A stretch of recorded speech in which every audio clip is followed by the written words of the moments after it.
við lofum því að við ætlum að koma þér vel í gegnum daginn. Hvað er Hulda, þetta magasínið á K100? Já, koma þér vel í gegnum daginn, það spurning hversu annarsamur hann það nú oft sem að spyrja sig að því hvort að Íslendingar séu meiri í svona stressinu og að búa til sitt eigið stress heldur en nágrannaþjóðir. Ég skal ekki segja til það, en Theodór Francis Birgisson, klíniskur félagsráðgjafi og fjölskyldufræðingur, hann hitti nú ansi marga sem allavega leita til lausnarinnar til að fá aðstoð í þessum málum. Og við viljum einmitt hjálpa fólki. Það eru margir í þessu stressi, Theodór, og þú ert búin að sitja hérna hjá okkur í nokkra mínútur að velta þessu fyrir þér með okkur og þú hittir fólk á hverjum degi sem bara kemst allir gegnum dagina þegar svo mikið stress. Já, það og fólk á öllum aldri, alveg frá börnum og upp í talstöðsfullari fólk. Og mér finnst, ég er alltaf búin að vinna í mannlega geiranum í býsna mörg ár og ég finn verulega breytingu. Til hins verra. Já, til hins verra. En hvað það? Það oft verið að klína sig yfir á tækin okkar, símana, vera sítengdur og allt þetta. Já, það er náttúrulega endalaust áreiti og ungt fólk er vant því að fá viðbrögð strax. Þannig að ég heyri til og með kennara að tala að bara breytingin á síðustu 10 árum að fyrir 10 árum rétti nemandi upp hönd og bað kennaranum hjálp. Núna fer nemandinn að kennaranum og pikkar öxlina á honum.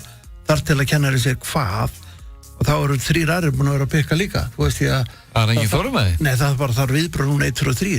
Já. Og maður heyrir fólk tala það setur einhverja mynd á hérna Facebook eða einhverja samfélagsmiðla bara. Já, og það þarf, svo býður eftir lækonum, þú veist, og kannski það bara vegna þess að ég kann ekki á öllu þessu og ég er ekki inn á Instagram og Facebook og öllu þessu dóti að hérna, jú, ég er þetta á Facebook, já. En ekki öllu hinnu dóti, kannski bara það, ég kann þetta ekki, en býtu, erst þú þá ekki einn stressaður og við hinn, eða ég meina, þú veist að þú ert bara á Facebook? Nei, ég er svo eini sem er ekki stressaður, ég er sko með þetta, ég er búin að handla þetta allt saman, sko.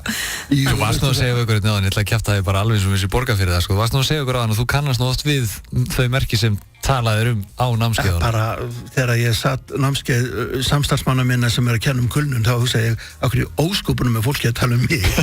Er ekki trúnar hér á milli vinnufélaginu sinni? Já, ég hakaði óþægilega mörg merki. Ég meina bara það að ég var að koma hingað í dag, það olli mér streitu vegna þess að ég áttaði mig á því að ég hafði gert tímaleg mistök. Ég átti eftir að komast frá vinnustanum mínum til ykkar og í dagbókinu minn áætla ég 2 mínútur í það. Já, í þessari síðdegisumferð. Já.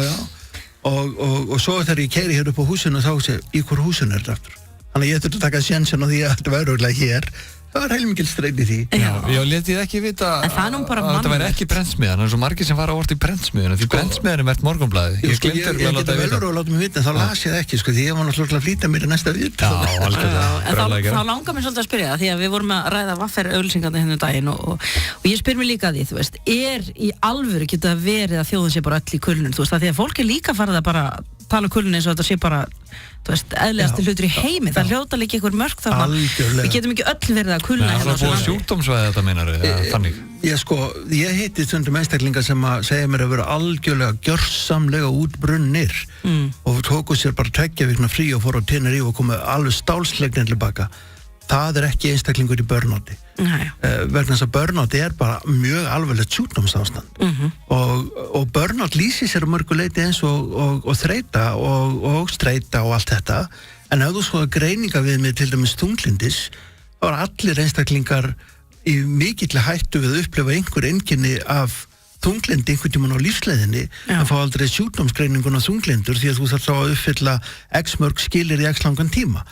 Sem þýðir að allir geta upplifað tilfinninguna að vera þunglindur svo þú séu ekki þunglindir. Já, svona tímabundið ástand sem að þú svo nærðir út úr. Já, og Íslendingar eru sko vinnu samir langt fram úr hófaði mínum mati og ég meina þar er ég bara einn af mörgum og við erum á ofsalega miklum hraða alltaf og þar alveg mjög mikið álag á fólki á Íslandi en þetta að vera í kulnunar ástandi, það er ofnotað, algjörlega ofnotað en á sama tíma þá verðum við að kunna að greina hvað er að vera og við höfum eitt ótrúlega gott mælitæki á líðan okkar og það er líkaminn, svo við þurfum að svolítið að kunna á líkamann okkar til dæmis, þegar ég er búin að drekka mikið kaffi hjá ykkur, þá fæ ég verk í blöðruna og ég ekki að fara að keyra upp á bráðamóttöku til þess að láta leggja mig inn út af því.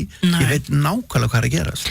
En það eru sumir sem að tala líka orðið að þeim þykki orðið svolítið halla á að vinnan sé alltaf sökutólkurinn, að vinnuveitandinn sé sigur eða þú sé að láta starfsfólki sitt vinna og vera sýt út öllum stundum og annað.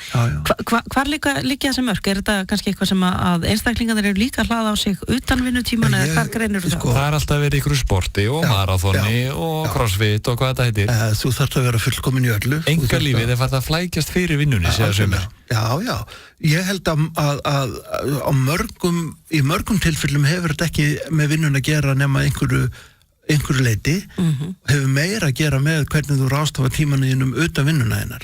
Segjandi það, þá stend ég alveg á því að við vinnum of mikið. Já, ég ætla að segja það er nú stundu krafa líka að offra þeim tíma í vinnu. Já, og við vinnum of mikið. Mér finnst til dæmis starfsmannastefnan Google að einstaklingar séu í 80% vinnu og 100% launum. Minnst hún mjög heilbrigð. þar sem fólk áætlað að þurfa að vinna með sjálf sig líka. Já, þetta er bara að svipa á ríkisstarfsmenn á Íslandi. Já, ég hef aldrei verið þar. Ég er búin að vera í einkageirnum alltaf lengi.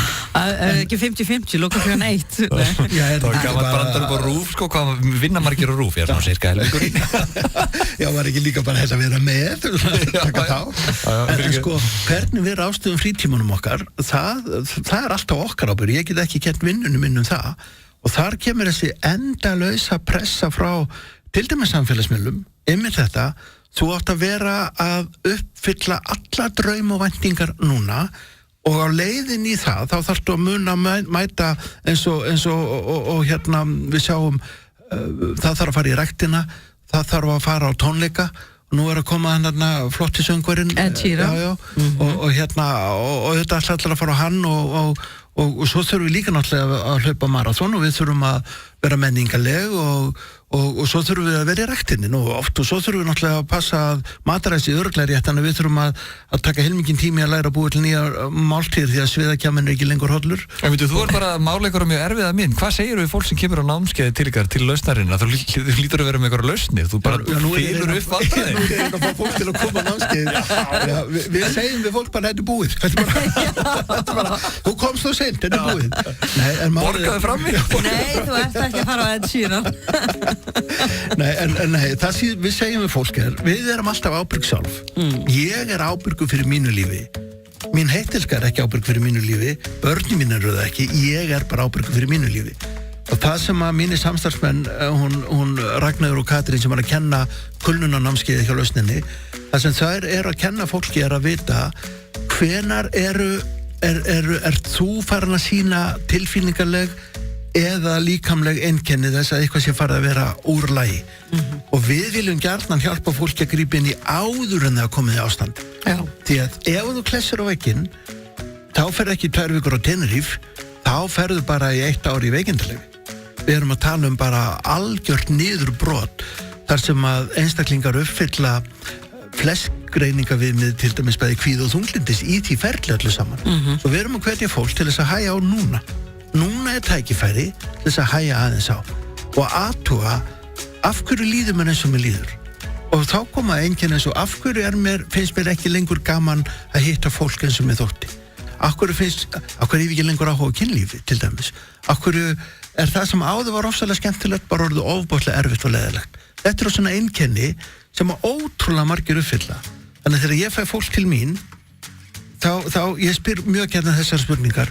Hvernig hefur það í dag? Og fólk segir fínt. Og ég spyr þessar ótrúlega góðu spurningar og leiðilegu af hverju? Það veit ég ekki. Og þá kemur fólk svolítið á tómum kofan og það er búin að læra ákveðin svör. Já.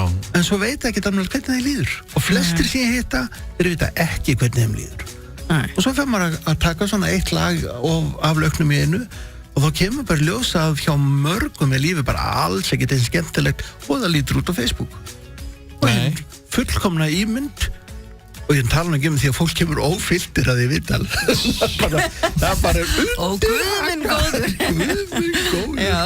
Og svo kemur bara ljósa að lífið er ekki alveg eins og að búa að presentera og það er ekki eins gaman að vera í öllu þessu social activity en ég vil náttúrulega ekki vera lagar en allir hinir og maginn þrýstir líka á mig og niðurstaðan það er ekkert okkar fullkomið sumir lítið þannig út og sumir haldið lítið þannig út, en það engin fullkominn og við verðum bara að taka tillit til okkar sjálfra og læra aðeins að hægja á ferðinni og að hvað það sem raunverulega skiptir máli. Tvö stuttmál hérna, því við vorum að tala með Ed Sheeran, hann var einmitt daginn að tala mjög opinskátt það að hann hafi upplifað svona kulnunar ástand. Og var að taka sig frí. Og þegar þú, Theodór Francis Birgisson, ert klínískur félagsráðgjafi og fjölskyldufræðingur, þú varst hérna í stúdíónu þegar við vorum að gefa miða áðan á Pulp Fiction og viðkomandi sagði nei takk þegar við vorum að grínast með að við varum með miða á Ed Sheeran sem við vorum ekki með. Sko, ekki eitthvað að manni sem vil ekki fara á Ed Sheeran? Jú, ég ætlaði með þetta byrjum að koma að skilabúin til þess manns, hann þarf að fara í meðferð og ég held að hann þurfa að komast að prompt og verði pro bono. Ég held að þetta sé maðurinn sem heilbrigðastur á okkur öllum, því að hann segir bara nei og vel. Algjörlega, hann bara segir ég ætla ekki að fara þetta, ég ætla að gera bara þetta vantaði bara, hver það? Hann úr flóanum. Theodór, takk kærlega fyrir komin og gangi ykkur vel með þessi námskeið hjá Lausninni að forða fólki frá því að lenda í kulnun og að reyna að vera eitthvað fullkomnari en næsti maður og kona á næsta borði. Takk innilega fyrir að leiða maður koma. Þegar þú veitlum að ég myndi að heyra bara í Shawn Mendes sem að kann að láta okkur líða vel vegna þess að lagið sem hann syngur fyrir okkur þetta Treat You Better. Við þurfum að fara vel með okkur sjálf. I won't lie to you.